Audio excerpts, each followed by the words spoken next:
21. Cal watched as the hand dragged the matriarch away from the lip of the mezzanine. The mission's window was closing, but it wasn't over yet.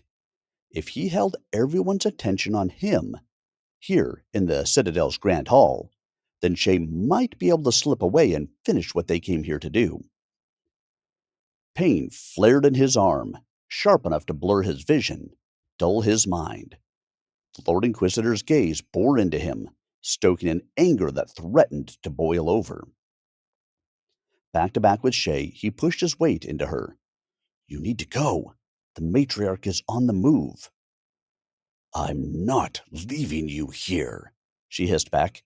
"Yes, you are. Disguise yourself as one of the crowd and go." Her muscles tensed. They both knew the odds. One of them had to stay, and Cal would be damned if it was her. Around them, prefects and patrons stood frozen, some exchanging nervous glances, others clutching each other. Cal kept his glare locked on the Lord Inquisitor, whose own expression remained passive, bored even. "Deal with them," the Lord Inquisitor said. Without a word, the hand stepped off the mezzanine. The marble floor cracked under its weight as it landed into crouch. For a moment, it remained kneeling before its head snapped up, and the inhuman creature brought itself to standing, unharmed. The crowd erupted into chaos, scattering in all directions. Cal grabbed Shay's shoulders and heaved her into the stream of frenzied patrons. Continuing his momentum, he spun, blades flashing, and lunged forward. The hand sidestepped at the last second and drove its armored boot into Cal's ribs. Air rushed out of his body as he tumbled over himself, lungs burning as he gasped for breath. The hand wasted no time in firing a blast of sickly green gift. Cal's arm shook as he deflected it into a nearby statue. Pain spidered up from his chain scar, weakening his grip on the jagged blade. A voice boomed in his skull, the same voice he'd heard in the hideout, the same voice he'd heard all those years ago in Igni's Citadel. The hand's blade snapped toward his head. Cal twisted aside, his jagged blade scraping a shallow gouge across its thigh plate. He locked blades with the creature, close enough to smell it. Decayed, putrid flesh, the waxy reek of chemicals. Its armor drank in the light around it, an imposing mass of malice and metal, save for a fresh seam that glinted across its breastplate as Cal broke free. He ducked low and jabbed out with the jagged blade, twisting in with his dagger as the hand deflected the initial strike. The dagger's tip scraped across the seam, and for the first time, the hand retreated, guarding its chest. Cal pressed this small advantage, feinting with the jagged blade. But the hand parried it to the side, threw out its elbow, and came within inches of shattering Cal's nose. Fear prickled through Cal. His opponent's strikes lacked flair, lacked any form of blade art, but they more than made up for it with brutality and raw strength. The precision of its swing, the snap of its defense, and the cold calculation of its movement, the oncoming assault was relentless. Cal gave ground. His arms trembled with each impact. His footing was clumsy and desperate. He was losing. Sooner or later, the hand's obsidian blade would find its mark. He brought up the jagged blade into the path of an overhead swing, but his arm faltered on impact. He'd stopped the brunt of the blow, but metal still sank into his flesh. Pain blazed through his shoulder.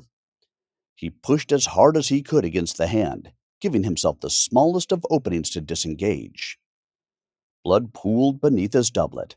The strike hadn't cut deep, but the shallow gouge still stung. Cal forced his breath steady. He'd learned years ago that fear was as deadly as any blade. Getting close and unnerve a target.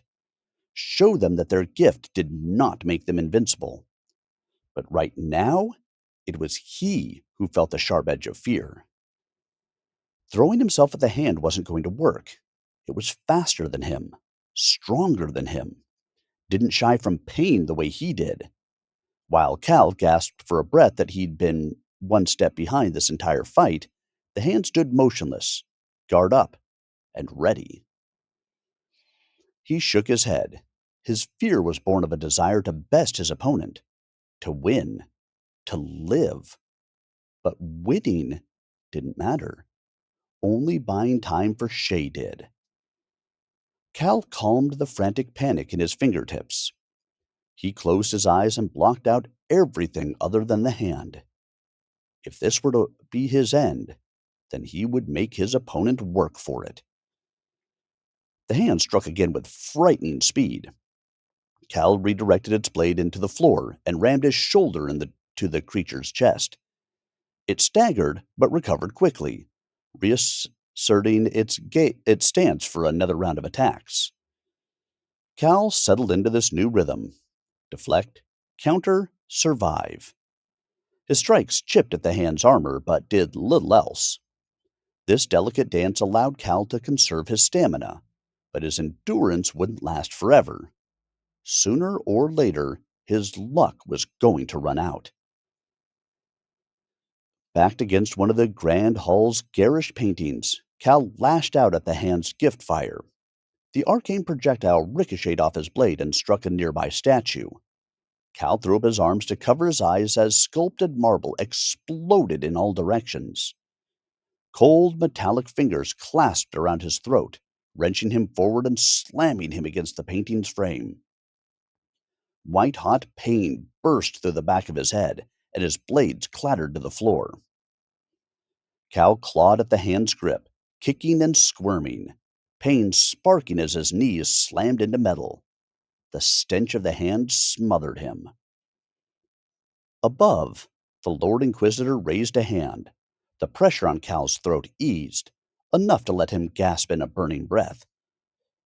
"A commendable effort," the Lord Inquisitor said. "Few have lasted so long against my son. Perhaps I was wrong to underestimate the threat you posed." A prefect rushed to his side, speaking with hushed urgency. The Lord Inquisitor's expression darkened. He leaned forward, resting his weight on the mezzanine's lip. "It would seem your dear companion has been captured. Tell me where the remainder of your rodent friends are hiding, and I shall consider letting her live."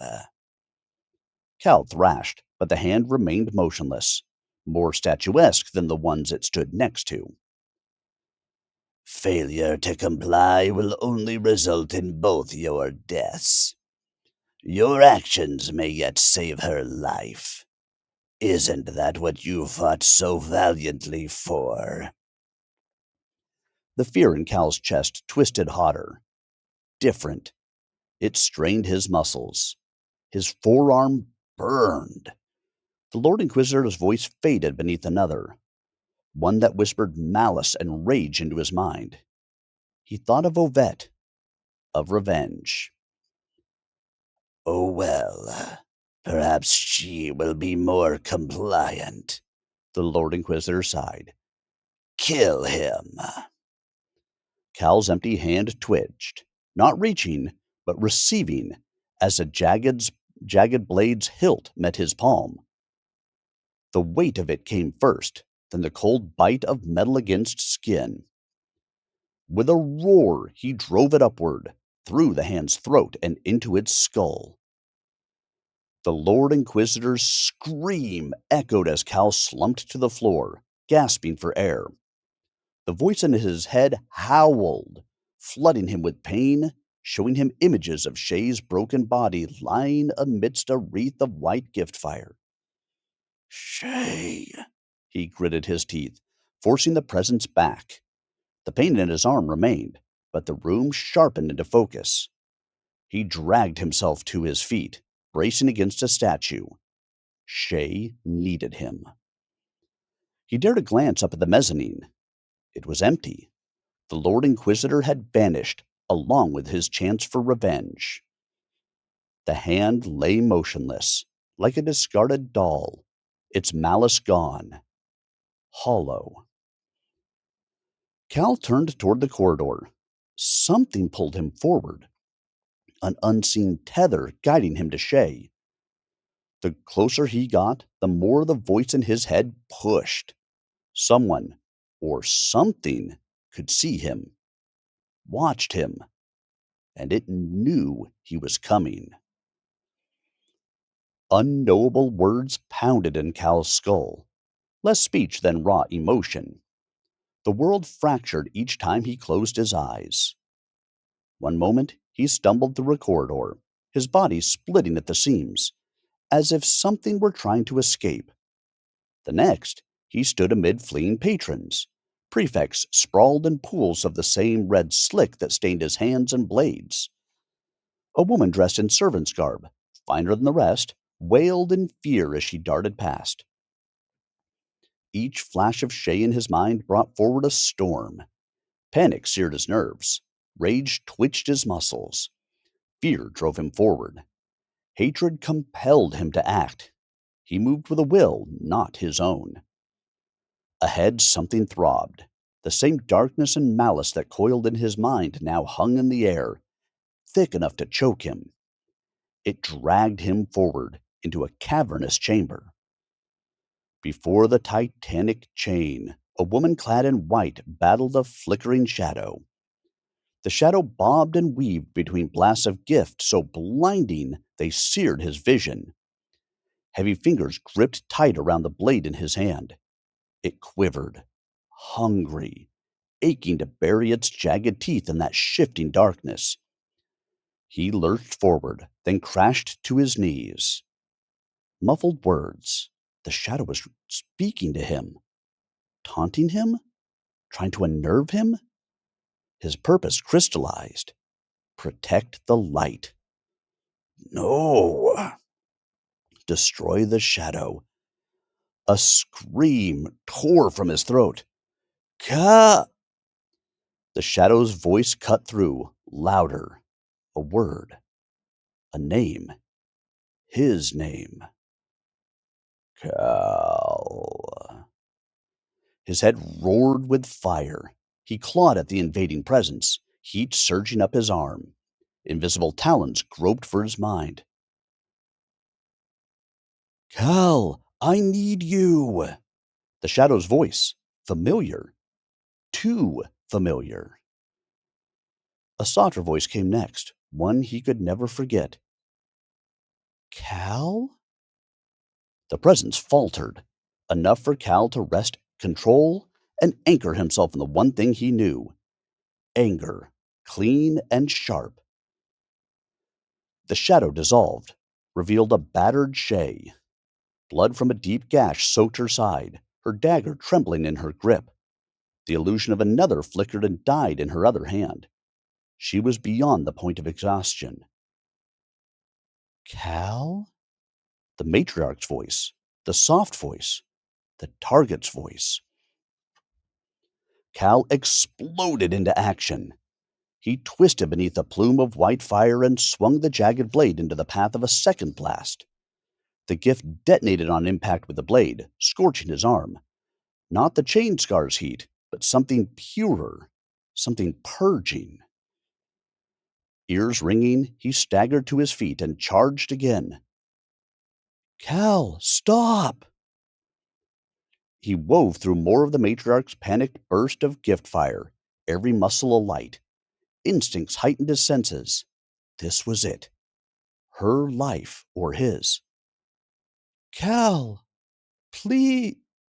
His knee drove into her gut. She gasped as the air rushed out of her, her mask falling loose as she crumbled. Yanking her up, he slammed her against the chain, brought his blade to her throat, and tears streaked the matriarch's face. Her stark white hair tumbled free. Cal's rage vanished. Not the matriarch. Not the target. Ovette? Cut! Ovette's body jerked. Cal ripped the jagged blade back, but not fast enough. An obsidian tooth grazed her neck. Gift erupted from her palms, boring holes into the floor, turning it into molten slag. Adrenaline returned to Cal in a fresh wave, and he threw his arms around Ovette, as if to take her pain into himself. A thin, ghost-like chain flickered in his periphery, taut behind her. Memories surged. Ovette screaming, Igny's chain, Leif's blade. Shay stirred, forcing herself upright. By the tides! Her gaze flicked from Ovette to Cal. He stared back at her. She knew what he was about to do. She knew the choice he was going to make. Cal, you can't. The maelstrom. Thousands will die. I know. His scar flared white-hot, pain screaming up his arm as he severed the ethereal tether that bound Ovette. The broken chain flailed wildly. It lashed around his arm, its links burning through flesh into bone. Cal screamed, a raw, wordless release as fire erupted in his body. The presence in his mind howled, and darkness swallowed the room. Only the gargantuan chain remained, now studded with 1,000 eyes. Their gaze crushed him, pushed the life out of him. Their voice roared through him. Traitor! Cal drove the jagged blade into the chain, wrenched. The blade snapped. The chain sundered. Silence. Then the world around him detonated.